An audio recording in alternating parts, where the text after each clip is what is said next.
رادیو مرداس تقدیم می کند. مردان مریخی، زنان ونوسی.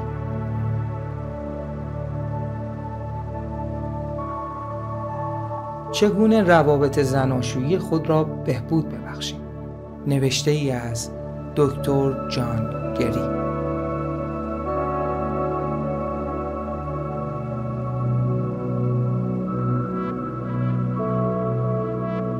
مقدمه نویسنده.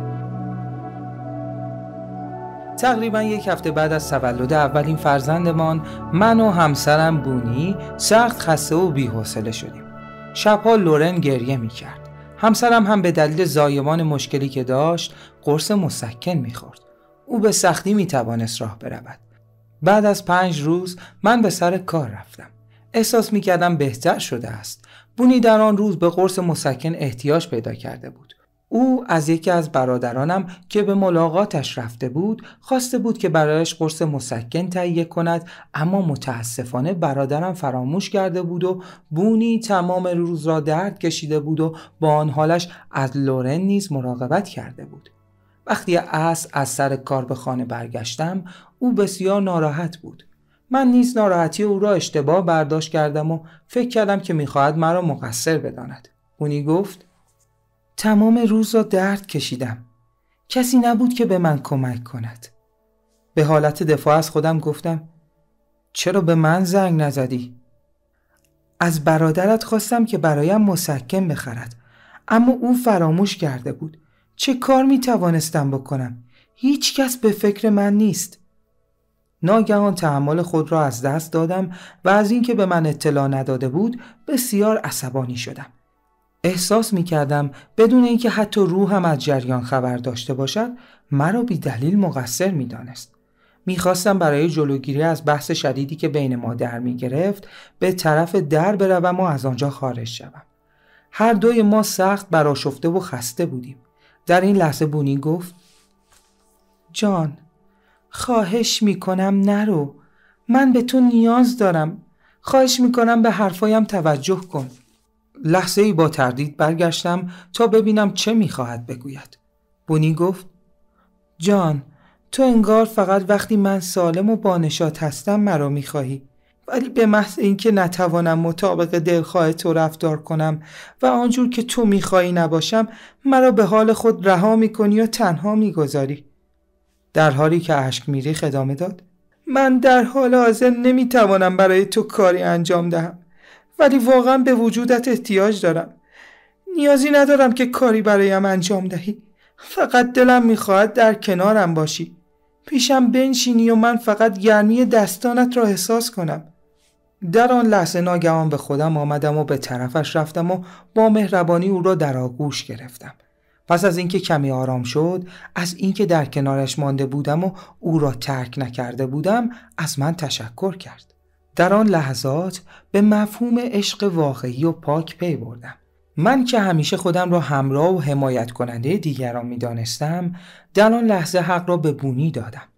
وقتی بونی خوشحال و بانشاد بود به او عشق می ورزیدم. اما زمانی که ناراحت و بیحال بود او را سرزنش می کردم و از او فاصله می گرفتم. در آن روز برای اولین بار همسرم را درک کردم و به نیازش پاسخ مثبت دادم و با این کار عشق واقعی را درک کردم. تعجب کرده بودم که چطور به آن راحتی احساس سرزنش را فراموش کرده و پشتیبان همسرم شده بودم. از اینکه تا آن روز متوجه نشده بودم که او چه نیازی دارد شرمنده بودم. او فقط می‌خواست من در کنارش باشم و به حرفایش گوش دهم. زنها احساس بونی را به خوبی درک می کنند، اما من به عنوان یک مرد منظور بونی را از در کنارش بودن و او را در آغوش گرفتن نمی فهمیدم.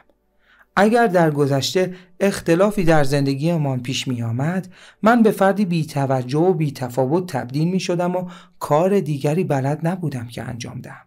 به خاطر همین ازدواج اول من با نتیجه بسیار ناخوشایند به پایان رسید. اما نحوه رفتار همسرم بونی مرا متوجه کرد که چگونه میتوانم زندگیم را تغییر دهم. کتابی که در پیش رو دارید نتیجه 7 سال تلاش پی در پی برای شناخت و تفاوت روابط بین زن و مرد است. من متوجه شدم زندگی زناشویی ما آنقدرها هم مشکل نیست. من و بونی وقتی به تفاوت‌های خود پی بردیم، توانستیم روابطمان را بسیار بهبود ببخشیم و از وجود یکدیگر لذت ببریم. ما به راه‌های تازه‌ای دست یافتیم که والدین ما از آن آگاهی نداشتند و نمی‌توانستند به ما چیزی بیاموزند. پس از 7 سال تلاش، اکنون مراجعه کنندگانم از اینکه راهنمایی‌ها و دیدگاه‌های تازه‌ای که به آنها ارائه می‌دهم باعث خوشبختی آنها و دوام زندگیشان شده است، بسیار شادمان هستند و به آرامش رسیدند. من باعث شدم طعم واقعی خوشبختی را بچشند و آنها از من تشکر می‌کنند. اگر عشق و محبت بین دو زوج وجود نداشته باشد، اما به تفاوت‌های خویش واقف نباشند، ممکن است سرانجام خوبی نداشته باشند. 9 سال پیش سوزان و جیم با یکدیگر ازدواج کرده بودند. آنها مثل خیلی از زوجهای دیگر به یکدیگر عشق می‌ورزیدند، اما بعد از چند سال دلخوری و تنفر جای آن عشق آتشین را گرفت و تا آنجا که تصمیم به جدایی گرفتند. آن دو قبل از جدایی در یکی از سمینارهای مشاوره من شرکت کردند.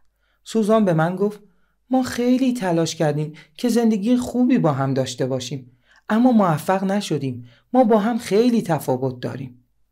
در آن جلسه آنها با تعجب دریافتند که اختلاف بین آنها کاملا طبیعی است و تمام زوجها با چنین مسائلی روبرو هستند. آنها در عرض کمتر از 2 روز به دیدگاه تازه‌ای درباره روابط زن و مرد و تفاوت‌هایشان رسیدند. آنها دوباره عاشق هم شدند و دیگر هرگز صحبت از جدایی به میان نیاوردند.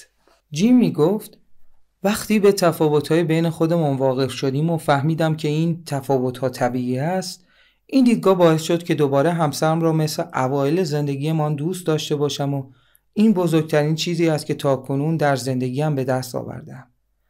6 سال بعد وقتی به خانه جدید آنها رفتم، آنها همچنان همدیگر را دوست داشتند و مرا مدیون زندگی شاد و خوشبخت می دانستند و از من تشکر کردند.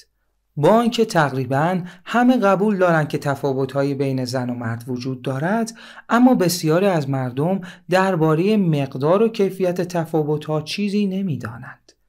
در طی 10 سال گذشته کتاب‌های بسیاری در این باره نوشته شده است، اما بیشتر کتاب‌ها موضوع را یک جانبه مطرح کردند و به همین دلیل باعث تنفر افراد از جنس مخالف شدند. با توجه به صحبت‌هایی که با بیش از 25,000 شرکت کننده در سمینارهایم انجام دادم، توانستم مقاومت‌هایی بین زن و مرد و مسائلی را که موجب تنش می‌شود بشناسم. این کتاب تفاوت‌های زن و مرد را بررسی کرده و عملاً راه‌هایی را پیشنهاد می‌کند که می‌تواند به آرامش برسید. شما با مطالعه این کتاب می توانید روابط با همسر خود را بهبود ببخشید و متوجه می شوید که زندگی زناشویی را می توان با نشاط و سرزندگی طی کرد. زوجهای بسیاری هستند که در روابط خویش با همسر خود مشکل دارند. آنها به همسر خود عشق می ورزند، اما وقتی مشکلی بین آنها پیش می آید نمی دانند برای برطرف کردن آن و بهتر شدن اوضاع چه کاری باید انجام دهند. شما با خواندن این کتاب می توانید به ارتباطی بسیار موفق بین خود و همسرتان دست یابید و عشق و حمایتی را که شایسته آن هستید به دست آورید. به اعتقاد من این کتاب برای همه قابل استفاده است. هیچ وقت برای ابراز عشق و محبت دیر نیست. بسیاری از افرادی که در سمینارهای من شرکت می کنند می گویند ای کاش 1 نفر زودتر اینها را به ما گفته بود. امیدوارم این کتاب بتواند عشق و محبت شما را فزونی بخشد و شما بتوانید در روابط خود به آنچه می‌خواهید برسید. امیدوارم این کتاب بتواند از شمار طلاق‌ها بکاهد و به شمار ازدواج‌های موفق و مثبت بیفزاید. جان گری.